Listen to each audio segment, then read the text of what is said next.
Good morning. Today is our 45th regular session, June 23, 2026. This regular session is now called to order. Singing the national anthem through audiovisual presentation and the execution and the councilor's presentation. I would like to introduce Honorable Dialogue to lead.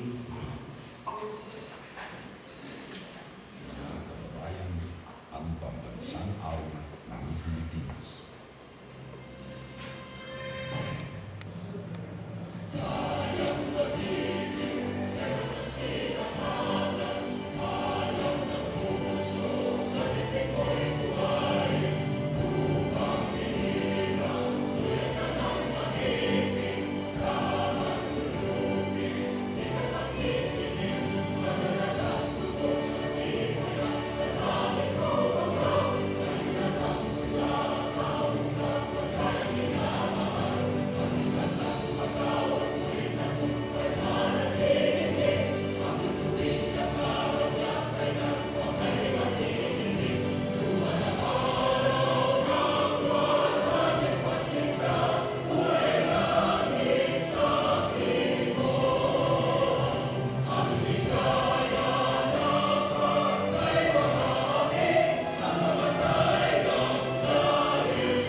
Okay, welcome po ta.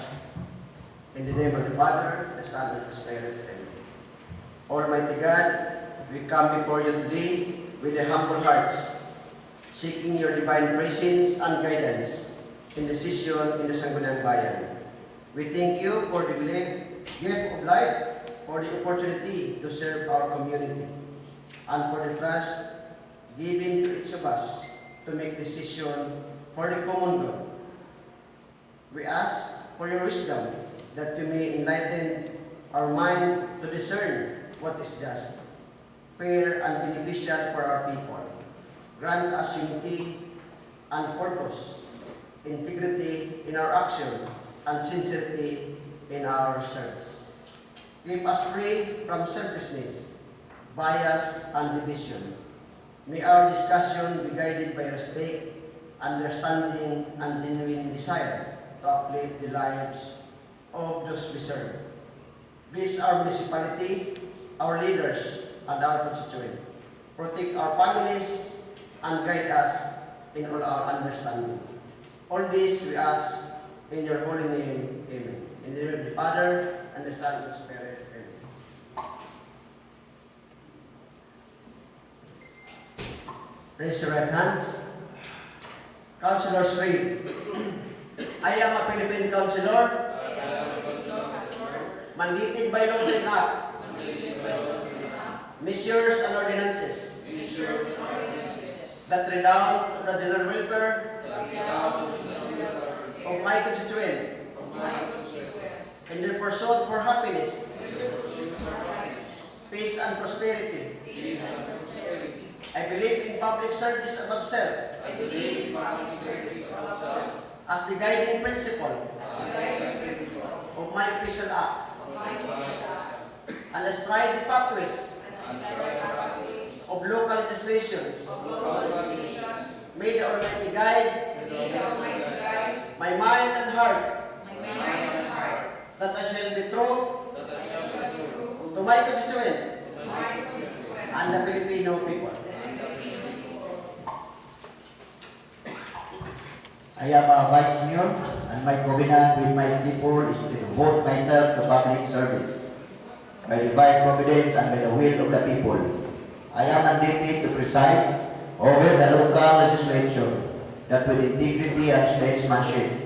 I shall lead the local legislature to enact measures and ordinances for the common good and fulfill my people's aspiration for happiness, peace, and prosperity. May the Almighty God help me consecrate myself for the people I am called to serve. Thank you. Please sit down. Roll call and determination of quorum, Mr. Secretary. Honorable Dilo, Honorable Emilio, it is an official business attending the committee meeting kung kasama niyo panagawin.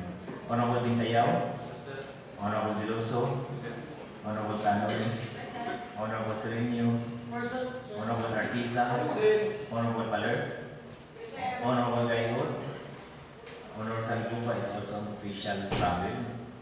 Nagdaligin ng mga barangay. Honorable Evangelio, and presiding officer, Honorable Malaki. So there are nine members in attendance.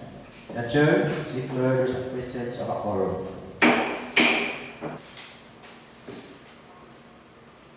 Privilege hour. Yes, Honorable Canoy. Nice. Mr. Chair, I would like to ask permission from this body to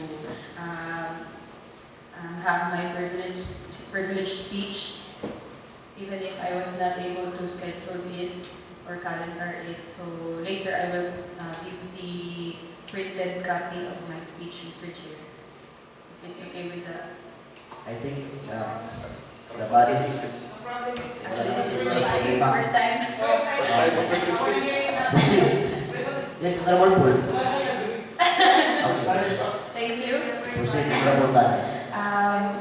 Good day, everyone. So, we are fully aware of the heartbreaking and deeply alarming recent shooting incident that happened in San Jose National High School, Tacloban, Leyte, yesterday. And there was also another incident at another school, stabbing incident. School is supposed to be a safe place for our children, teachers, or parents. This tragedy has also exposed a reality that many of us have overlooked. Schools in the Philippines are generally not trained or prepared to handle active shooter situations or other forms of violent attacks. We conduct fire drills, earthquake drills, and disaster preparedness exercises. But very few schools have clear protocols for what students and staff should do if an armed individual enters campus. Actually, it's not only in schools, but even kita sa kanatong mga offices or in any establishments, is there any protocol or any training na i-conduct? Aware ba kita, sayo ba kita, kung unan ang kanato buhaton in case ang manusod na armed person? In moments like this, preparedness can make a crucial difference. Teachers and school personnel should know how to respond quickly and effectively during a crisis. Students should be taught age-appropriate safety measures, and schools should have emergency response plans that are regularly reviewed and practiced. These are not measures meant to create fear. They are measures meant to protect lives. This incident should serve as a wake-up call. School safety can no longer focus solely on natural disasters. As our society faces evolving challenges, our schools must also adopt and strengthen their emergency preparedness. We owe it to our students, educators, and families to ensure that schools remain places of learning, security, and peace. Beyond our sympathy to the victims and their families, there must also be a commitment to learning from this incident and taking meaningful steps to prevent something similar from happening again. Thank you, Mr. Chair. Thank you, Honorable Canoy.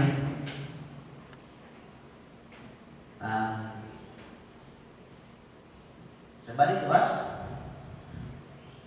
Sa privilege, Honorable Canoy. Ano yan? Anong gagawin natin? Siguro sa school. Ang pasigon na buhat ko na to para sa diri sa ato locality. So, prepare manawagan ta kung sa ba? Okay? Sige. Honorable Canoy, saan mo gusto ipabot yun? Saan mo gusto saan ko na action? Mr. Chair, I would like this to be referred to the proper committee to be discussed. Kay sa kanako, we should monitor or inquire sa mga schools kung unan ba kung ang may kanila mga prepared plans in case ang mga incidents na yung ana, and then if ever man naa, dapat i-conduct nato ang mga drills. And kung aware ba isa, kung sayo ba ang mga security guards ng kanilang mga trabahoon. And we all know that schools, there are other schools na bisag ang mga perimeter fence nila, dili gid how kuan. So, bisag sino lang pwede makasoda yun. So, Okay, sige. Siguro pwede man makuha na yun karon. Magawa sa resolution para dili manugay. Yes. Total, paano na? To, para kay kanimang lugar dili pwede na dugayon po na diri sa atong locality wala dayong tayo himuon kay base mahitabo. So, kita manawagan ta sa Department of Education, lingigwa, lingigto na maghimo sila o lakang ng mga kwan na ma-prevent o dili mahitabo diri sa aton. even, Mr. Chair, even also here in our kuan, kung pwede ang All government offices o tanan siguro, sige. Sponsoran na lang. Honorable Canoe, ikuan na nimo gaya kung paggawas ta og resolution. What's the best title of the resolution? Manawagan o directing or all the government agency within our EOR to what's the best title?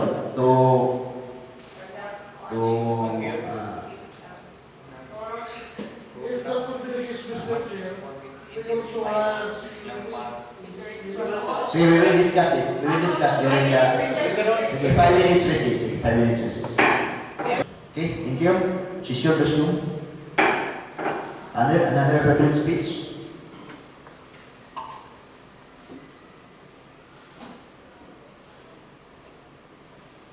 Wala na. Okay, reading and referral or proposed measures, petition, letters, and other communication. Yes, Mr. President, Officer, first item of referral is appropriation ordinance number 4, series of 2025, dated December 2025, of the General Fund of Fiscal Year 2026 in Barangay Mahayangan, involving a total appropriation of 5,260,747 pesos. Refer to committee on budget or appropriation. Next is proposed ordinance providing for the sustainable development, management, conservation, protection, utilization, and regulation of the municipal waters, fisheries, and aquatic resources of the municipality of Linig, providing for a fishery citation ticket and a voluntary settlement system, defining prohibited acts, prescribing penalties, and enforcement mechanism, appropriating funds for its implementation and for the other purposes. The proponent of this is Honorable Paul Cicero. Refer to committee on ways and means. Next is the request for the authority to conduct special cockfighting at Corok 1A Barangay Poblacion on June 28 in celebration of its Refer to committee on games and amusement. Last item is the request for the concurrence to the appointment of Municipal Government Department 1, Municipal Health Officer Dr. Daryl Joy Gamisira Ivanil. Refer to committee on good governance, public ethics, and accountability. That's it, Mr. President. Ini topic to be included. Ngayon na, let's proceed. Committee reports. Honorable Federation President.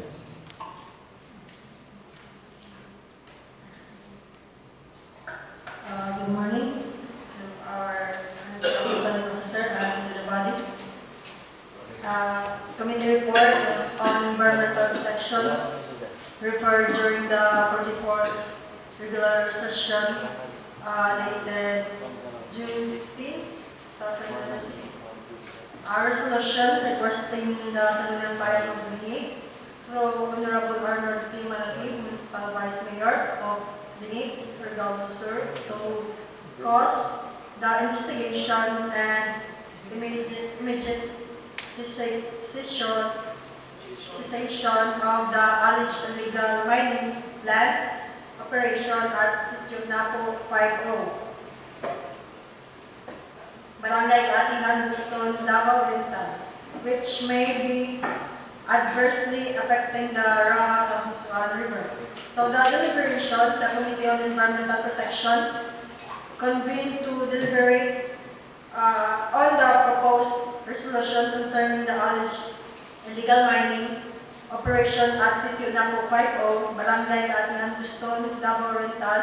The committee discussed the reported environmental concerns raised by residents of Barangay Raha and neighboring communities regarding the condition of the Kapunsuan River.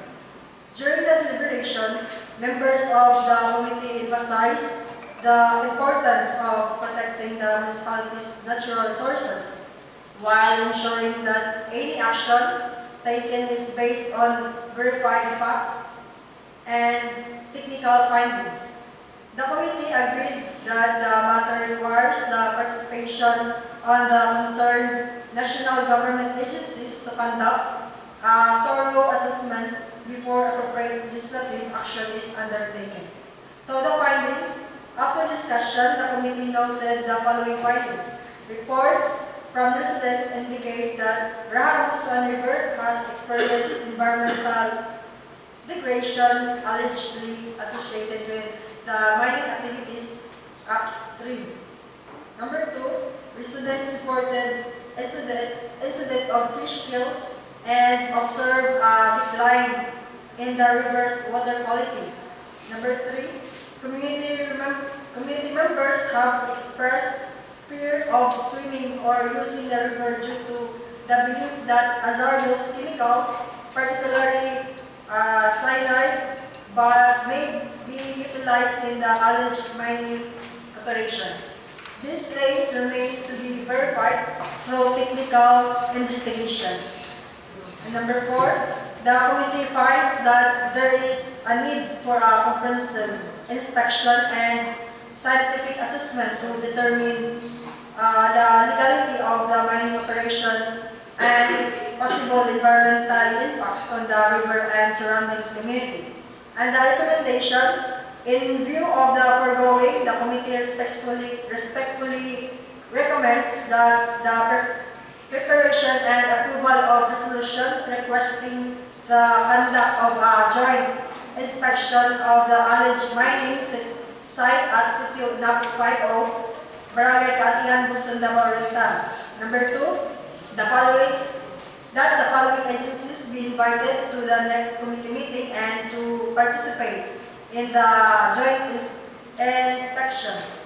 The MGB Region 11 and MG 13, NCIP Region 11 and Local Government Unit of Buston, Davao Oriental.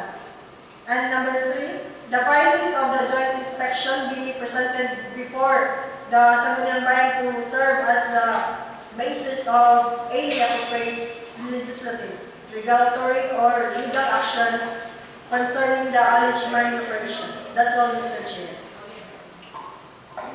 Okay, question? Deliberation? Honorable Loso. Thank you, Mr. Chair. I would like to interpret, Mr. Chair, to the recommendation line. Yesterday sa nato muna hearing, we agreed that we will pass a resolution requesting the Region 13 and Region 11 MGB, DNR EMB, and the RBCO, the River Basin Office under the DNR. So I would like Mr. Chair to manifest also that in the recommendation is what's specific na dito. So ay kung ako lamang na magtanggay sa indicate kayo dyan bali resolution as resto Region 11 and 13 na DNR EMB, RBCO National o ang MGB. Kaya ang mali sa MGB, kaya butang mali, invited sila sa next committee hearing. Bara may indicate na muhatag sila ng resolution kanila for investigation. Thank you. Okay, committee, kahapon, kasi napon ko pasa o resolution address to the four agency to conduct a joint inspection. the preparation and approval of the resolution requesting the conduct of a joint inspection of the alleged mining in sitio ay Katihan. So, magpasa pa ron. My question is, who will lead the inspection? Or who will guide, or will the primary lead agency? Mr. Chair, as yesterday results sa hearing, balik palagi ng resolution urging the Region 13, the ANRMB and MGB o ang 11 Davao Region to conduct the inspection and investigation, including the River Basin Office under the DNR. Kaya ibalik sila sa mag-conduct ng investigation for that matter. At the same time, we are looking into legislation also. Ma-invite sila for the next. About NCIP appeal, right? Yes, including. The NGO Houston. Yes. Sila, so, NCIP living attorney. How about is the mayor aware? Our mayor aware? Mayor na to? Yes, aware. Aware sila kay na naman. NGO Houston naman siya. So, nabay kuhan. Kasi representative gahapon sa mayor's office. Mindro? Mindro. So, si Mindro, okay siya? Conduct o kuhan. So, siya na ipahibalo sa mayor? Or si committee na ang ipahibalo sa mayor? Okay, so ang resolution must be must be endorsed by the mayor. Di ba? Parang naman. Endorsed by the mayor. So, himo tag resolution, then endorse the mayor. Mahimo sa endorsement, address to the NGB. To NGB. Ano lang mo ito ni Moisky. So, addition pa sa resolution na endorsement sa mayor. Para fully aware ang mayor sa itong gina. My question is, during the inspection, kung sa part na to, what's the part of the sanggunian? Sangka na ba natin sila? Wala na ta? Inside one. Or kita mag-inspection, maggalata o taga-tuan, taga-region, inana ba ang tuan? Or wala na, bahala na ito sila. Kung sa ilang action, manang punto. Kayo, okay, ano yun what is, my purpose is, ako isang kuha na dapat si Mayor endorse, mag-endorse si Mayor para dili ka masinggol out. Uy, sanggol na ano may nangusog, may wala. So, dapat natin endorsement. Ikaduma, during sa inspection, mapil mo ba tao? Mapil mo ba ang LGU or di na? Mr. Chair, on behalf of the LGU, the Mayor will participate to the inspection and investigation. Sa kanato, nakahal na resolution, ikantos na natin ang Mayor for his endorsement. Then, kung may schedule for inspection, then the committee will again participate to the investigation. Para alin na ito, representative sa Gunang Bayan. Okay, so isa na siya. So, tanong committee, kaya ang address na ba, ang address ng Raha is address to me, address to my office. Okay lang ang address to the local government. Begin. So, kung may inspection na hitabo, o dapat naagit ka, involved ka. So, kana lang, thank you. Ini, Honorable Guido.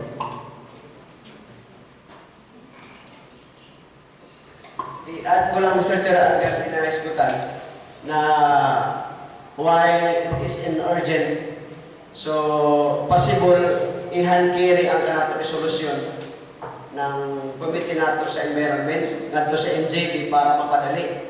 Kaya may request kami ng tagarahan na mahimo as soon as possible ka-actionan dahil ang problema, Mr. Chair. Okay, so that question is, we cannot hand carry without the endorsement of the mayor. So, wala kita dito. Otherwise, iba-ipas na ito, di na tamang agi. Pero para sa ako, dili pwede na dili. After ng recommendation ng mayor, ihan kaya rin ang committee nato sa environment nato sa MJB para mapagyan Iya, ang Abi na ko karon dayon human ipasa na dayon. So ulat na to kano sa sila dito mo kuan. Ipalo up lang nimo iski na may mo endorsement sa mayor. Okay? Any question?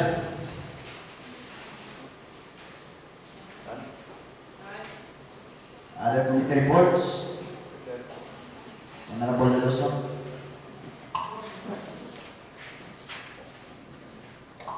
Thank you, Mr. Chair. Committee report, Committee on Ordinances, Legal Matters, Investigation, Oversight, and the Committee on Appropriation, Ms. Amens.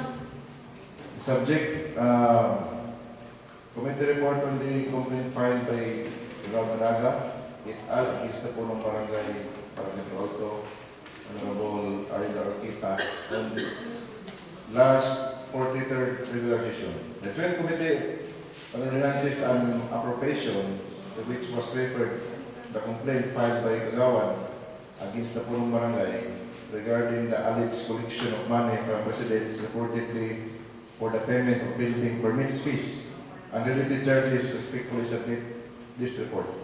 In response to the complaint received and heard by the Sangguniang Bayan during the regular session, the Joint Committee conducted a hearing on June 15, 2026, 9 in the morning, for the purpose of determining the facts, clarifying the issues raised, and providing all concerned parties the opportunity to be heard. The complainants and the respondents appeared before the committee and were given full opportunity to present their respective statements, explanations, and clarifications regarding the matter. Findings: after due hearing and deliberation, the committee found that both parties were given a fair and responsible opportunity to present their respective positions. The issues and concerns raised in the complaint were thoroughly discussed and clarified during the proceedings. The parties were able to reach an understanding and amicable settle the matter. No unresolved issues remains requiring further inquiry and intervention by the committee. The parties expressed their commitment to maintain cooperation, transparency, harmonious relation in the interest of the residents of Barangay Palo. The proceedings of the committee hearing were recorded in minutes by the Sangguniang Bayan staff, Ms. Nilda Tangka. Recommendation: therefore, the Joint Committee respectfully recommends that the complaint by Barangay Kagawan, Managa et al. Against the Punong Barangay Palo Alto, Honorable Orquita, to be considered amicably settled and resolved. Number two, no further action be taken by the committee unless new facts and circumstances warrant further investigation. Number three, we also recommend the case be closed and be archived for the record purposes during the business of the day. Respectfully submitted is 23rd of June 2026, signed by the Joint Committee, Honorable De Luso, Chairperson, and Honorable Aurelio, members, Honorable Paler, Honorable Serino, and yours truly. Thank you, Mr. Chair. Okay, thank you, Honorable Luzon. Any question of the committee reports? Hearing none, let's proceed. Another committee report?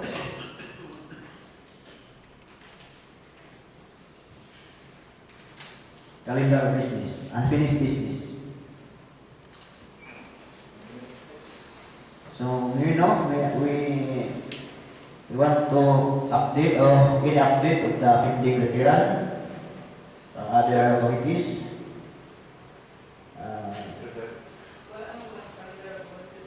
Yes, Honorable De Luso. I have two topics to be discussed. Number one, Mr. Chair, when I was in the NR region, bahin sa schedule ng pagkanta ng relocation survey between Barcelona and Mungan, Pagtilaan at San Roque, the engineer sa land management sa Astoria, daiga yung ka-line up na kanila schedule. Tapos, pag meeting nila, mo take ng maximum 3 weeks ang pati barangay for relocation survey. So, ga-advise sila, basta hindi makapas this year. ang kanila pagganda. Kahit kung i-proceed nila ang 3 weeks, ang manpower ng region vacuum. So, recommend sila na itong mga secretary, itong ibang mayo sa Taga-Bislig na geodetic engineer, pwede ko na natin ito i-request for the purpose lang ng relocation, gamitin ang data ng region, DNR, para makalisin kita ng expenses. May ka na ipaabot kung wala na. Private? Dili, sa City of Bislig. City of Bislig na geodetic engineer. Pwede ko natin ito mahangyo. Siyempre, may corresponding na gamay kay government sa transaction. Sige. Ano na, i-propose na ito sa executive. Ito ang ng budget dito sa executive. Second, Mr. Chair, I know that the state of the municipal address moabot dahapit by August. I want to urge, Mr. Chair, our Committee on Sports to pass a resolution commending our athletes na iaabot sa regional meet, Mr. Chair. Thank you. Para ma-present sila during the SUMA. Thank you. Okay, thank you. Honorable Deloso. Honorable Paler. Good morning, everyone. This is in connection with the issue that is being brought us by Auskahen. The RMSWDO already told me that murag daw na dungog ko sa DSWD kay after the session katong natay na sila, naka-receive sila og list of beneficiaries nga taga-limig na. Pero at the same time, nasadtot sila kay naghanap og ipang tanggal. So mo lang may gay na sa imong advice nga mo ko because I want to go there personally, the office of the SWD in our region. Okay, sige. Go ahead. Any unfinished business? Mga all prepared items?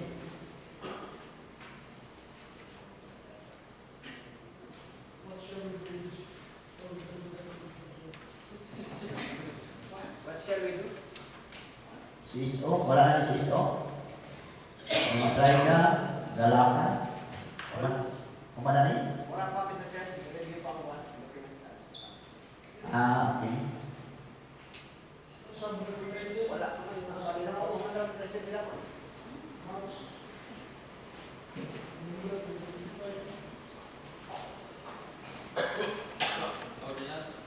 Okay. Ma'am, Mr. Chair, magkalaga ko ng committee siya. The request of the municipalities and order, council, kanikuan, resolution confirming the municipality of Ligi as a municipality with a stable internal peace and security and insurgency free.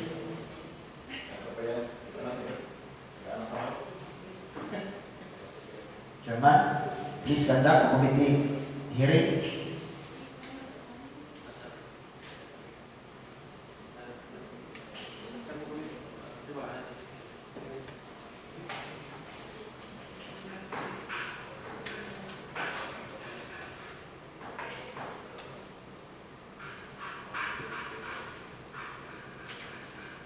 Wala na, unfinished business. Business of the day. Honorable Deloso. Mr. Chair, I move to close and de-archive the committee report rendered a while ago to the complaint of Barangay Kagawad, Managa to Barangay, Punong Barangay, or Gita, Mr. Chair. Okay, a motion to delete Yes. the Rivera or the record and archive the committee reports of the Committee on Legal Matters in connection to the complaint. There was a complaint later from Kagawad. Ito lang sa minutes na. In the minutes sa iya pa istorya. Inis Kander. Si Candidate Honorable Gallo and Itayaw. Any objection? Hearing none, the motion is hereby approved. Honorable Escapation. Mr. Chair, I move for the passage of resolution requesting the requesting the conduct of joint inspection of MGB Region 11 and 13, NCIP 11 and 13, Local Government Unit of Boston, the NRAMB, and RBCO of the Alish mining site to add City Map 5, Barangay Katilan, Boston, Davao. Okay, ini seconder of the resolution. Seconded by Honorable Artisa Angeloso. Any objection?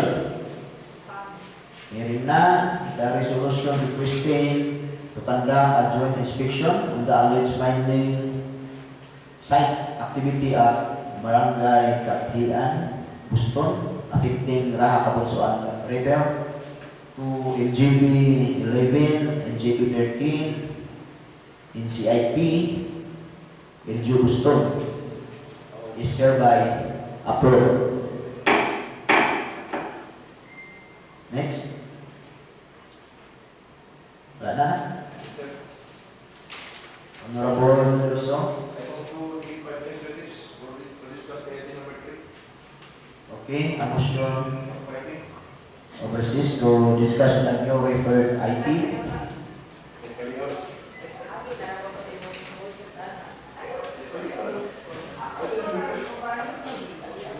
5 minutes recess.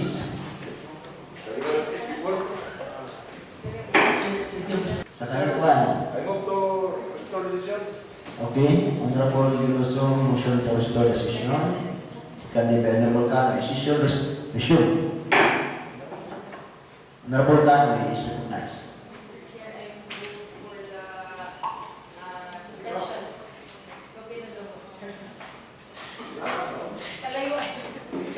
Mr. Chair, I move for the suspension of the 3 reading rule.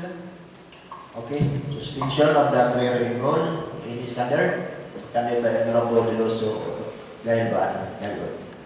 The three-reading rule is suspended. Mr. Chair, Yes, Honorable Cano. I would like to pass a resolution urging all public and private educational institutions, government offices, and private establishments to enhance security measures, strengthen safety protocols, and conduct information education and communication programs to promote public safety and prevent similar incidents following the shooting incident at San Jose National High School. Okay, a resolution urging all the institution or education sector to conduct intensive safety mission or security mission, IEC campaign, information drive to prevent the happening of Tacloban City, in Tacloban City. Ini seconded by Honorable Giloso, Gailo, and Rin Tayaw. Any objection? Hearing none, the resolution is hereby approved. Sige, ato pirmahan din aron. Another, Mr. Chair, I move to pass a resolution requesting the local chief executive to fully implement and impose the approved local ordinances in the municipality. Okay, urging the executive to fully implement all existing ordinances, Not just ordinances, but including the national laws. national laws in relation to regulate minors, tanan minors na prohibit like handling guns, drinking, driving without license, or PRs, tanan in our locality. It is seconded by all, unanimously seconded. The resolution is hereby approved. Next, Honorable Giloso. Move to restore the three rules. Yes, pending motion. Move pa sa naman kalimutan ko. Honorable Paul. Thank you, Mr. Chair. I move to the approval of special cockfighting event at Purok 1A, Barangay Poblacion on June 28 in celebration of its annual Federal Festa. Okay, special cockfighting activity in June 28 at Purok 1A, Barangay Poblacion. Seconded by Honorable Cano. Honorable Gayo. Any objection? Hearing none, the resolution is hereby approved. This Honorable SPP, Mr. Chair, I move for the passage of resolution requesting the NGB to provide information or data of all the mining and quarry within our locality or municipality of Tingin. okay, resolution requesting NGB 13 to provide to the Sanggunian all the information, detailed information of the mining company, existing mining holder company, quarry, permits holder in our municipality. Ini Sikander by Honorable Canoy, Gailo, Artisa, Sereno, and Deloso. Any objection? Hearing none, the resolution is hereby approved. Next. Yes, seconded by Honorable Canoy, three-reading rule is hereby restored. Next. Unassigned business. Wala na. Announcement. Wala na. Pero sa musyo adjournment, seconded by Honorable Canoy. The session is hereby adjourned. 11